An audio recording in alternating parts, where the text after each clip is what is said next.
This is going to be a complete solo beginner's guide to GTA Online. Even if you're not new at the game, you might learn a few things as well. It's especially for returning players because coming onto GTA Online can be pretty overwhelming in the minute. It's gone from having pretty much no businesses to over 20 ways to earn money in this game. I'm going to tell you a little bit about each way to earn money, which ways I would recommend, and also some vehicles that will help you out when it comes to grinding, from expensive to cheap. So if this video goes on to help you, make sure to hit that subscribe button and let's get on with the video. So like I said, there's over 20 ways to earn money. The first one is the nightclub. Then we have the MC Clubhouse, the auto shop, the agency, the bunker, the vehicle warehouse, cargo, facility, acid lab, hangar, green stuff, cola, blue stuff, counterfeit cash, document forgery office, the apartments, the CEO offices, the salvage yard, the arcade, and heists. So yes, this can get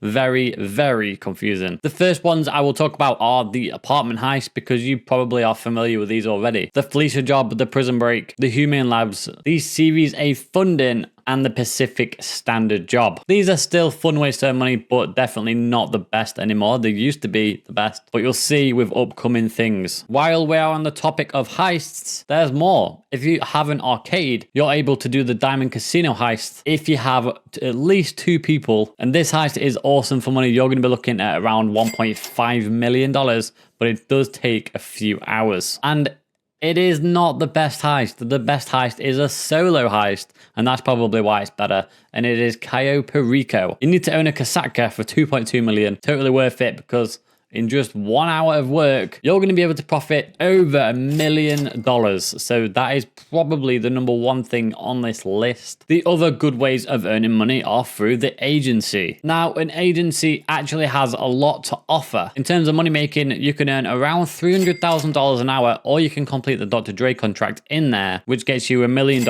in about an hour and a half. But what makes it amazing is you have your own armory. So it's the only place on the game you can actually buy armor from other than ammunition. As well as that, you can upgrade your own vehicles in there and put something called Imani Tech on, which is essentially a vehicle upgrade where you can take more rockets and even remote control your own vehicle. Or you can even weaponize your vehicle with some of them. Moving on, we have the auto shop, a very underrated business. You can earn around $450,000 in an hour with the contracts. As well as this, even if you're a level 1 and you want to upgrade your vehicle and put a turbo on it, which you have to be level 100 for, you unlock the ability to do that with the auto shop. Something else you might be familiar with is the hangar or cargo. You simply have to go out, locate 3 crates, bring them back, and then go and sell them. Pretty easy, pretty repetitive, but very good for money. So there's a couple more businesses to go over before I talk about what you should avoid. We have the vehicle warehouse. This isn't a business if you're looking to get a lot of money. You could probably earn around $200,000 in an hour, which is not bad. But it's just a super fun business, in my opinion. You go out, steal a car, bring it back, do it up, and then go and sell it. So it's pretty fun. And the next one is the facility. The main use of the facility is to start the Doomsday Heist, Act 1, 2, and 3. It's fun if you've never done it before. Very difficult, but in my opinion, one of the worst heists to complete. But like I always say, try it for yourself and see what you think. Now, we also have passive businesses. So these are businesses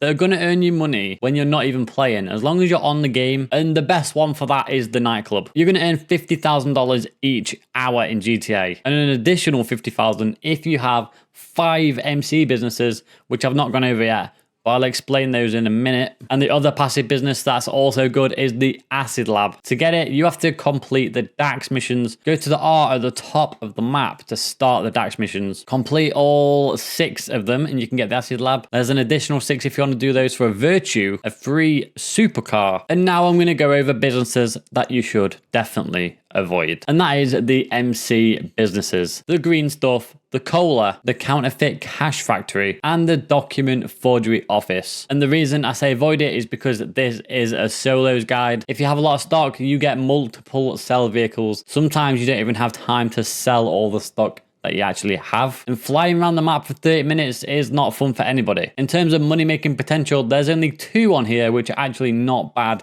and that is cola and the blue stuff. The only thing the document forgery office is good is for the salvage yard, which is one of the newer businesses in the game. And the only reason for that is because with the salvage yard, you have 3 vehicles which you can go out and steal each week. And so far we've only had 1 vehicle which we can actually keep for $20,000 or $10,000 if you own the document forgery office.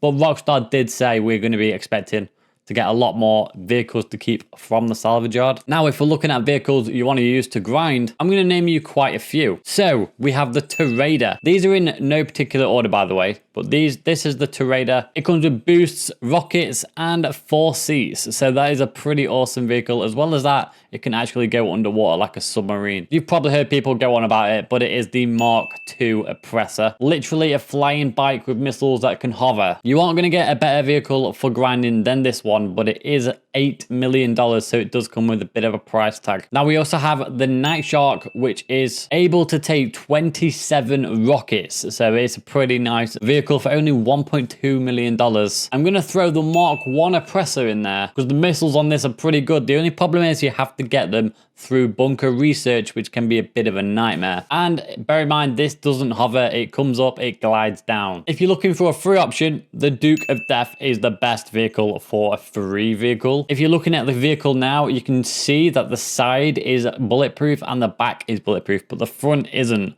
But still enough protection to help you out massively in missions. If you're looking for the cheapest weaponized helicopter, look no further than the Buzzard. You probably already know what that is.